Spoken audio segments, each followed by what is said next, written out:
नमस्कार दोस्तों, हिंदू धर्म में आप लोगों का बहुत बहुत स्वागत है।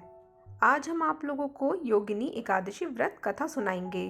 स्वर्ग के अलकापुरी में कुबेर नाम का राजा था।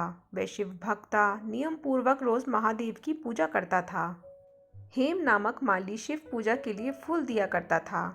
हेम की पत्नी विशालाक्षी थी जो बहुत ही सुंदर थी। एक दिन हेम मानसरोवर से फूल लेकर आया, लेकिन घर पर वह पत्नी के साथ हास्य विनोद करने लगा और कामासक्त हो गया। दूसरी ओर राजा हेम के पुष्प लेकर आने का इंतजार करता रहा।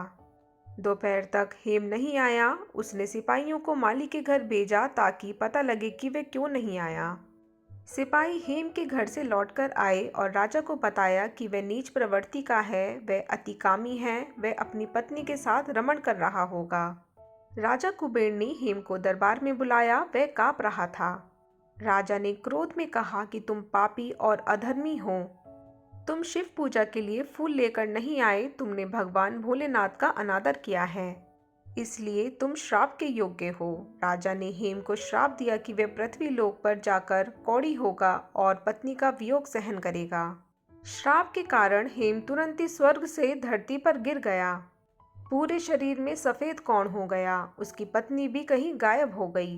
धरती पर उसने बहुत ही दुख भोगे। जंगल में वह बिना भोजन और पानी के भटकता रहा। रात में वह सो नहीं पाता था। शिव कृपा से उसे पिछले जन्म की बातें याद थीं। एक दिन वह मार्कंडे ऋषि के आश्रम में पहुंच गया। उसने मार्कंडे ऋषि के पैर पकड़ लिए।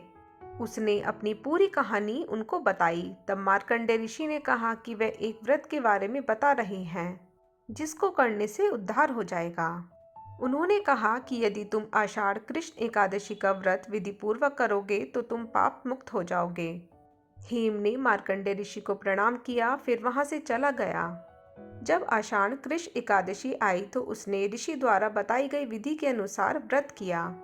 भगवान विष्णु की कृपा से उसका कोढ़ ठीक हो गया। वह अपने पूर्व स्वरूप में आ गया और वह फिर से अपनी पत्नी विशालाक्षी के साथ स्वर्ग में सुखपूर्वक रहने लगा।